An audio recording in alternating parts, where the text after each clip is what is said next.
Commission Chairman Andrew Ferguson. Chairman, I'm sure you just heard our own Lydia who walked through how difficult it is to cancel your LA Fitness membership. But why does that warrant a lawsuit from the FTC? Walk us through the legal basis. Sure, and Lydia gave a great summary. So gym cancellations have been hard for Americans for a very long time. This has been going on so long, the show Friends did an entire episode about how hard it is to cancel gym memberships. And Congress was aware of this, and they passed a law called the Restore Online Shoppers Confidence Act. And that law says that if you allow people to sign up for a subscription online, you have to provide a simple method of cancellation. And what we've alleged in our complaint is that the method of cancellation that LA Fitness was making available to consumers wasn't simple. You had to mail in a form, or you had to go to a brick and mortar gym, just like Lydia was describing. You had to then provide cancellation to a specific person, and that person often wasn't there except during sort of like 9 to 5, which could make it very difficult. If you're like me and you hit the gym in the morning before 9 o'clock, it's going to be very hard to get that cancellation in. And that makes, a lot of people cancel because they're leaving the area. And if you have to either cancel in the mail to a specific place or you have to go to a specific gym in order to cancel, that can just make it really complicated. And the point of the Restore Online Shoppers Confidence Act is to make it easier for Americans to get things online, to shop online, and to cancel online. And that's what this suit is about. It's about improving Americans' lives in specific ways and saving them the money that they have to spend on memberships they don't want anymore. Chairman, broaden this out, though, because canceling a subscription online, it is click, you subscribe,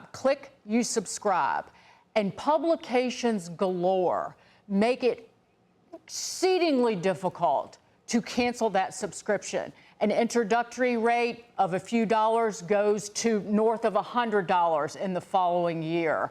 That you have to get on the phone and call a newspaper, say that rhymes with the Miami Herald, to try and cancel just a simple online newspaper subscription.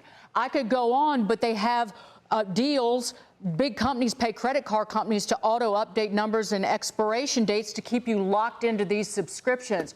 Click to cancel, the FTC rule was kind of set aside by a recent court decision. How do you expand this protection for consumers? Yeah, so it's a great question. The FTC has been super active in enforcing the Restore Online Shoppers Confidence Act. One of our most important litigations happening right now is against Amazon for making it very difficult to cancel a Prime subscription. And that, we allege, has cost consumers hundreds of millions of dollars. We're in court on that right now. We're in court on LA Fitness. It's true that the click-to-cancel rule, unfortunately, the previous administration, as they often did, cut tons of corners. They were more concerned about press releases than they were about delivering results for Americans. They skipped important procedural steps, and a court had to strike the rule down. But this is one of my priorities. It is a really, really easy way for government to improve the lives of ordinary Americans by enforcing ROSCA, the law that we've been talking about. And this is one of my priorities, and it's why we're going to court right now on LA Fitness. So we also want to dig in to the FTC's commitment to Trump's war against Democrats' anti-gas vehicle agenda, particularly the Clean Trucking Partnership. What is it, and what were the concerns with antitrust violations? Sure. So the Clean Truck Partnership was originally a bunch of California regulations that they were imposing on truck manufacturers, basically to eliminate diesel vehicles. The problem with that is that electric trucks cost more than diesel trucks, and it's harder to charge them than it is to fill your diesel truck with diesel.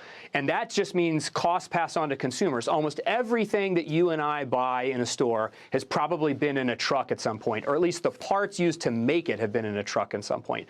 So if California is increasing the cost of shipping by increasing the manufacture of trucks and filling those trucks with fuel or power, that's just being passed on to us. So fortunately, President Trump has been a monumental leader in protecting America's energy dominance and trying to lower costs for consumers. He signed a resolution that Congress passed that eliminated California's right to impose these regulations. But what California had done is they had made all of the truck manufacturers agree amongst each other to keep abiding by California's regulations, even if they got struck down, as they were when President Trump said, you're not allowed to do this anymore.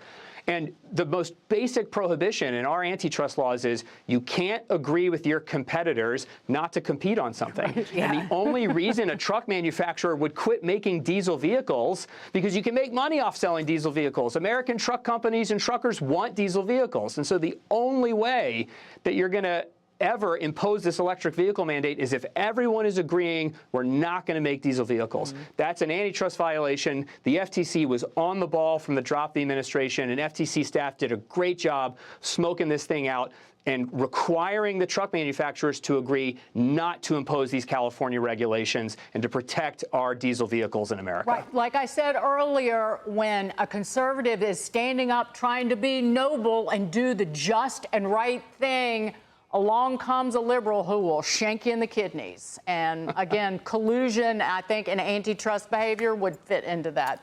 Chairman of the FTC, Andrew Ferguson, great to see you. Thank you, sir. Thanks for having me.